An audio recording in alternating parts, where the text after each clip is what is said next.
अखिल विश्व गायत्री परिवार का एक बहुत ही महत्वपूर्ण और सफल कार्यक्रम माना जाता है आओ गढ़ें संस्कारवान पीढ़ी। जैसा कि हम सभी जानते हैं, पूरे दुनिया को बदलना, युग को बदलना एक बहुत बड़ा पुरुषार्थ है, जो कि दैवी सत्ता, ऋषि सत्ता और परमात्मा की योजना है, जिससे हम मनुष्य का नव निर्माण करने के लिए, मनुष्य में दिव्यत्व जगाने के लिए ये कार्यक्रम चलाया जा रहा है। आओ गढ़े संस्कारवान पीढ़ी का मुख्य उद्देश्य है कि गर्भ में जैसे ही बच्चा अपना अस्तित्व लेता है, उसी वक्त से उसका प्रशिक्षण और उसकी तैयारी शुरू कर दी जाती है उसको देवता बनाने के लिए। और उस कार्यक्रम में जिन बहनों का योगदान है, हम उनको नमन करते हैं। आज हमारे बीच मीना शर्मा दीदी हैं। ये अपना योगदान देती हैं, घर घर जाकर उन गर्भवती बहनों को प्रशिक्षण देने का और पुंसवन संस्कार करा करके उन्हें ट्रेनिंग देती है कि कैसे गर्भ में पल रहे बच्चे का पालन पोषण करना चाहिए और कैसे उसे देवता बनाना चाहिए। तो आइए हम विशेष रूप से आज बात करेंगे, दीदी के पास हैं। दीदी से हम प्रणाम करते हैं दीदी को। आप सभी मिलकर के ये कार्यक्रम कर रही हैं। आप हमको ये बताएं दीदी, ये कार्यक्रम करने के प्रति आपकी अभिरुचि कैसे जगी? ये कार्यक्रम जब मैंने सुना इसके बारे में तो मुझे बहुत अच्छा लगा। मुझे लगा गुरुदेव का जो युग निर्माण जो संकल्प है, उसमें हम योगदान देने के लिए कार्यक्रम जो चाहिए, इससे बढ़िया कुछ हो ही नहीं सकता। उन्होंने कहा था युग परिवर्तन करना है, तो युग परिवर्तन तो सबका भावी पीढ़ी जो आएगी उसको हम उनके अकॉर्डिंग वैसे जैसे संस्कारित, सुसंस्कारित, सभ्य, प्रसन्नचित जैसे चाहते हैं, मतलब सर्वगुण संपन्न बनाना चाहते हैं, उस पीढ़ी के निर्माण के लिए प्रोत्साहित किया जाए गर्भवती बहनों को। तो इसके लिए मुझे अच्छा लगा, और जब मैं इनके बारे में बताती हूँ सबको, तो वो भी बहुत खुश होकर सुनती हैं और उसे फॉलो करती हैं। जी दीदी, आप संक्षिप्त में ये बता दें कि गायत्री परिवार का आओ गढ़े संस्कारवान पीढ़ी ये कार्यक्रम है क्या? इस कार्यक्रम में हम गर्भवती जो महिलाएं हैं उनको बताते हैं कि कैसे आप इस 9 महीने में अपने आप को थोड़ा सा अनुशासित रखकर, थोड़ी जो हमारे गुरुदेव ने वांग्मय में लिखी हैं उन बातों को संक्षिप्त में, हम ये बुक देखिएगा एक बार, इस छोटी सी एक बुकलेट के माध्यम से उनको बताते हैं कि इसमें वो सारा सारगर्भित चीज़ें मतलब दी हुई हैं, जिसको आप फॉलो करिए। इसमें आहार विहार है, योग प्राणायाम है, उनका क्या इफ़ेक्ट होता है, ये सब चीज़ें हम उनको करने के लिए बोलते हैं। और इसके अलावा उनके बच्चे से संवाद, जैसे कहते हैं आजकल बच्चों में इमोशनल अटैचमेंट कम हो रहा है, तो इमोशनल अटैचमेंट इसलिए कम हो रहा है क्योंकि गर्भवती में जब महिलाएं होती हैं उनको कुछ परवाह नहीं होती है कि कौन जीवात्मा आ रही है, उससे हमें क्या रिलेशन रखना है, उससे हमें क्या भावनात्मक उसके लिए अट्रैक्शन एक रखना है। तो हम बताते हैं कि आप गर्भ संवाद करिए, माता को, पिता को, घर परिवार के सब लोगों को, क्योंकि वो जो जीवन आ रहा है एक नया, वो 80 साल, 90 साल, 100 साल रहेगा आपके साथ। तो इसके लिए आपको एक मेंटली, फिज़िकली हर तरह से आपको एक्टिव रहना है और उससे अपना रिलेशन बनाना है, मतलब उससे एक अटैचमेंट रखना है, तो वो करवाते हैं। इसके अलावा जो भी चीज़ें गुरुदेव ने दिनचर्या फॉलो करने के लिए बोली है, वो हम बताते हैं कि आपकी पहले दिनचर्या कैसी भी रही हो, लेकिन ये 9 महीने एक तरह का आपका अनुष्ठान है। इस अनुष्ठान के बाद जो कहते हैं ना सिद्धि मिलती है, वो एक बहुत ही अलौकिक, बहुत ही दिव्य होगी। तो ये हमने एक्सपीरियंस भी किया है। जी दीदी, बहुत अच्छा लग रहा है आपसे बात करके।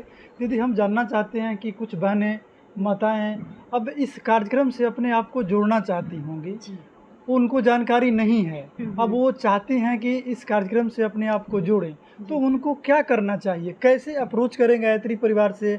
गाजियाबाद में रहने वाली महिलाओं को आपके माध्यम से कैसे उनको सहयोग मिल सकता है? देखिए, जहाँ तक हम ये कर रहे हैं प्रोग्राम, MMG हॉस्पिटल में कर रहे हैं, नेहरू नगर में यशोदा हॉस्पिटल है उसमें कर रहे हैं, हमारे आसपास वैशाली में आरोग्य हॉस्पिटल है, यशोदा हॉस्पिटल है।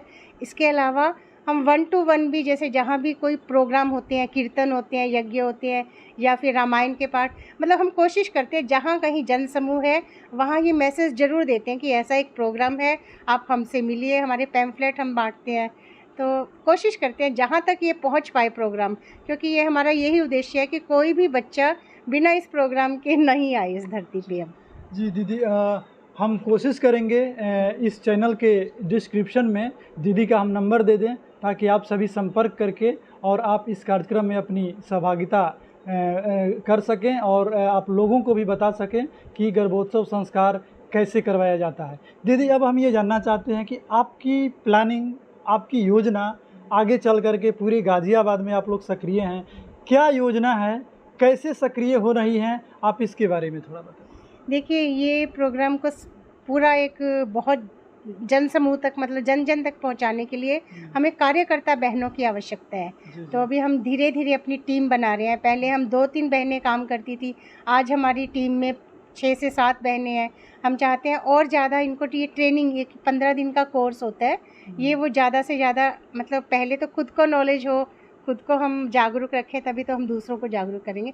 तो ये जो 15 दिन का शांति कुंज के द्वारा चलाया गया प्रोग्राम है, इसकी वर्कशॉप्स हम अटेंड करवा रहे हैं सभी बहनों को, तो इसलिए इसी तरह से फैलेगा ये। जी दीदी, अब हम आपसे तो बात हमारी होती रहेगी, हम अब चाहेंगे कि अंतिम में आप 1-2 टिप्स बता दें उन बहनों को, जो बहन गर्भवती हैं और वो चाहती हैं कि अपने घरों में दैनिक जीवन में वो कुछ ऐसा करके इसका लाभ उठा सके।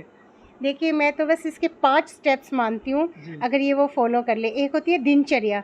दिनचर्या में हर एक को पता होता है जल्दी उठना, उषा पान करना, है ना, और अच्छी अपने आप को स्ट्रेस फ्री रखना। स्ट्रेस फ्री रखने के लिए अच्छा स्वाध्याय करना, और बच्चे के साथ अटैचमेंट बनाए रखने के लिए गर्भ संवाद, यानी कि बच्चे से बातें करना, पेट पे हाथ रख के बातें करें बच्चे, और जो भी अपने घर के काम हैं उनमें आलस नहीं करें, है ना। और इन सब चीज़ों को, एक बैलेंस लाइफस्टाइल आपको जीनी होगी इसके लिए, तो इसी से हो जाएगा। और एक गायत्री मंत्र को मैं सर्वोपरि मानती हूँ, क्योंकि अगर आप श्रद्धा से गायत्री मंत्र करते हैं तो बाकी चीज़ें ऑटोमेटिकली आपके अंदर आने लगती है, क्योंकि आपके चित्त में वैसी जागरूकता आने लगेगी। गायत्री मंत्र अगर वो सुबह सूर्य उदय के समय या बाद में भी उठती हैं, लेकिन ध्यान सूर्य का करते हुए पेट पे हाथ रखकर 24 गायत्री मंत्र वो कर लेती हैं। गुरुदेव की आवाज़ में कर लेंगी तो बहुत बढ़िया, वो हम बताते हैं, उनको लिंक भेजते हैं। तो वो करने के बाद मुझे लगता है कि उनके अंदर ही वो स्फूर्ति और वो चीज़ें वो अपने आप आने लगेंगी। तो ये कहते हैं ना, एक वातावरण भी अच्छा होने लगता है और मन अच्छा होने लगता है। मन अच्छा होगा तो बाकी चीज़ें तो वो अपने आप करने लग जाएंगी। बहुत सुंदर दीदी। तो ये थी आदरणीय दीदी मीना शर्मा जी, जो आपको बता रही थी कि कैसे हम गर्भ में पल रहे बच्चों को हम एक अच्छा संस्कार दें और उसे देवता बनाएं।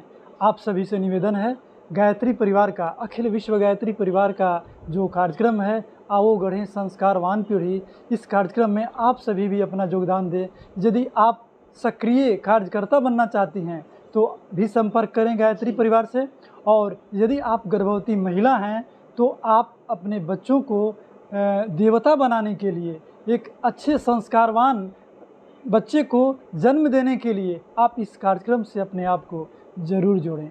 गायत्री परिवार का एक शाखा युवा प्रकोष्ठ गाज़ियाबाद निरंतर प्रयास करता रहेगा कि गायत्री परिवार के हर कार्यक्रम से आप सभी को जोड़ा जाए। यही एक छोटा सा प्रयास हम सभी का है कि आप सभी को बताया जाए कि कैसे दुनिया बदल रही है और उस दुनिया को बदलने में आप सभी का भी योगदान है। आप सभी को बहुत बहुत धन्यवाद।